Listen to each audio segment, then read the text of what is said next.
नमस्कार। आज हम भविष्योत्तर पुराण पे आधारित माघ मास में पड़ने वाली षटतिला एकादशी की कथा का वर्णन करेंगे। षटतिला एकादशी में भगवान विष्णु के व्रत और पूजन के साथ साथ तिल के 6 उपाय किए जाते हैं, इसलिए इस व्रत को षटतिला एकादशी कहते हैं। इस व्रत की पूजा विधि की जानकारी कथा के अंदर ही मिल जाती है। तो चलिए श्री हरि विष्णु का नाम लेकर इस व्रत कथा का आरंभ करते हैं। भगवान श्री कृष्ण के श्रीमुख से एकादशियों का महात्म्य सुनकर श्रद्धापूर्वक उन्हें प्रणाम करते हुए अर्जुन ने कहा, हे केशव, आपके श्रीमुख से एकादशियों की कथाएं सुनकर मुझे असीम आनंद की प्राप्ति हुई है। हे मधुसूदन, कृपा कर अन्य एकादशियों का महत्व सुनाने की भी कृपा करें।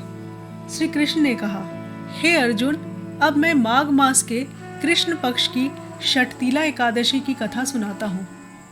एक बार दालव्य ऋषि ने पुलस्त्य ऋषि से पूछा, हे ऋषि श्रेष्ठ, मनुष्य मृत्यु लोक में ब्रह्म हत्या आदि महापाप करते हैं और दूसरे के धन को चोरी और दूसरे की उन्नति देखकर ईर्ष्या आदि करते हैं। ऐसे महान पाप मनुष्य क्रोध, ईर्ष्या, आवेग और मूर्खता वश करते हैं और बाद में शोक करते हैं कि हाय, ये हमने क्या कर दिया। हे महामुनि, ऐसे मनुष्य को नरक से बचाने का क्या उपाय है?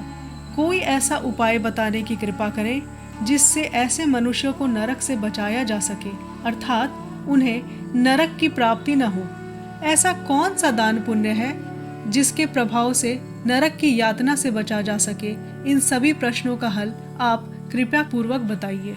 दालव्य ऋषि की बात सुन पुलस्त्य ऋषि ने कहा, हे मुनि श्रेष्ठ, आपने मुझसे अत्यंत गूढ़ प्रश्न पूछा है। इससे संसार में मनुष्यों को बहुत लाभ होगा।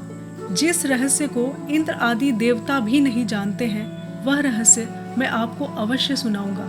माघ मास आने पर मनुष्य को स्नान आदि से शुद्ध रहना चाहिए और इंद्रियों को वश में करके काम, क्रोध, लोभ, मोह, ईर्ष्या तथा अहंकार आदि से सर्वदा बचना चाहिए। पुष्य नक्षत्र में गोबर, कपास, तिल मिलाकर उपले बनाने चाहिए। उन उपलों से 108 बार हवन करना चाहिए। जिस दिन मूल नक्षत्र और एकादशी तिथि हो, तब अच्छे पुण्य देने वाले नियमों को ग्रहण करना चाहिए। स्नानादि नियम कर्म से देवों के देव भगवान श्री हरि का पूजन व कीर्तन करना चाहिए। एकादशी के दिन उपवास करें और रात को जागरण और हवन करें। उसके दूसरे दिन धूप, दीप, नैवेद्य से भगवान श्री हरि की पूजा अर्चना करें और खिचड़ी का भोग लगाएं। उस दिन श्री विष्णु को पेठा, नारियल, सीताफल या सुपारी सहित अर्घ्य अवश्य देना चाहिए। तदुपरांत उनकी स्तुति करनी चाहिए। हे जगदीश्वर, आप निराश्रितों को शरण देने वाले हैं। आप संसार में डूबे हुए का उद्धार करने वाले हैं। हे कमल नयन, हे मधुसूदन, हे जगन्नाथ, हे पुंडरीकाक्ष, आप लक्ष्मी जी सहित मेरे इस तुच्छ अर्घ को स्वीकार कीजिए। इसके पश्चात ब्राह्मण को जल से भरा घड़ा और तिल दान करना चाहिए। यदि संभव हो तो ब्राह्मण को गौ और तिल का दान देना चाहिए। इस प्रकार मनुष्य जितने तिलों का दान करता है, वह उतने ही सहस्त्र वर्ष स्वर्ग का वास करता है। तिल स्नान, तिल की उपटन, तिलोदक, तिल का हवन, तिल का भोजन, तिल का दान, इस प्रकार 6 रूपों में तिल का प्रयोग षटतिला कहलाती है। इससे अनेक प्रकार के पाप नष्ट हो जाते हैं। इतना कहकर पुलस्त्य ऋषि ने कहा, अब मैं एकादशी की कथा सुनाता हूँ। एक बार नारद मुनि ने भगवान श्री हरि से षटतिला एकादशी का महात्म्य पूछा। वे बोले, हे प्रभु, आप मेरा प्रणाम स्वीकार करें। षटतिला एकादशी के उपवास का क्या पुण्य है? उसकी क्या कथा है? कृपा कर मुझसे कहिए। नारद मुनि की प्रार्थना सुन भगवान श्री हरि ने कहा, हे नारद, मैं तुम्हें प्रत्यक्ष देखा सत्य वृतांत सुनाता हूँ। ध्यान पूर्वक श्रवण करो। बहुत पहले मृत्युलोक में एक ब्राह्मणी रहती थी। वह सदा उत्तम उपवास और व्रत किया करती थी।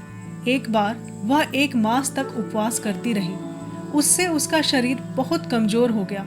वह अत्यंत बुद्धिमान थी, फिर भी उसने कभी भी देवताओं तथा ब्राह्मणों को निमित्त अनादि का दान नहीं किया। मैंने चिंतन किया कि इस ब्राह्मणी ने उपवास आदि से अपना शरीर तो पवित्र कर लिया है तथा इसको वैकुंठ लोक भी प्राप्त हो जाएगा, किंतु इसने कभी अन्न दान नहीं किया है। अन्न के बिना जीव की तृप्ति होना कठिन है। ऐसा चिंतन कर मैं मृत्यु लोक में गया और उस ब्राह्मणी से अन्न की भिक्षा मांगी। इस पर उस ब्राह्मणी ने कहा, हे योगीराज, आप यहाँ किस लिए पधारे हैं? मैंने कहा, मुझे भिक्षा चाहिए। इस पर उसने मुझे एक मिट्टी का पिंड दे दिया। मैं उस पिंड को लेकर स्वर्ग लोक लौट आया। कुछ समय व्यतीत होने पर वह ब्राह्मणी शरीर त्याग कर स्वर्ग आई। मिट्टी के पिंड के प्रभाव से उसे उस जगह एक आम वृक्ष सहित घर मिला, किंतु उसने उस घर को अन्य वस्तुओं से खाली पाया। वह घबराई हुई मेरे पास आई और बोली, हे प्रभु, मैंने अनेक व्रत आदि से आपका पूजन किया है, किंतु फिर भी मेरा घर वस्तुओं से रिक्त है। इसका क्या कारण है? मैंने कहा, तुम अपने घर जाओ और जब देव स्त्रियां तुम्हें देखने आए तब तुम उनसे षटतिला एकादशी व्रत का महात्म्य और उसका विधान पूछना। जब तक वह न बताए तब तक द्वार नहीं खोलना। प्रभु के ऐसे वचन सुन वह अपने घर गई और जब देव स्त्रियां आई और द्वार खोलने के लिए कहने लगी तब उस ब्राह्मणी ने कहा, यदि आप मुझे देखने आई हैं तो पहले मुझे षटतिला एकादशी का महात्म्य बताएं। तब उनमें से एक देव स्त्री ने कहा, यदि तुम्हारी यही इच्छा है तो ध्यान पूर्वक श्रवण करो। मैं तुमसे एकादशी व्रत और उसका महात्म्य विधान सहित कहती हूँ। जब उस देव स्त्री ने षटतिला एकादशी का महात्म्य सुना तब उस ब्राह्मणी ने द्वार खोल दिया। देव स्त्रियों ने ब्राह्मणी को सब स्त्रियों से अलग पाया।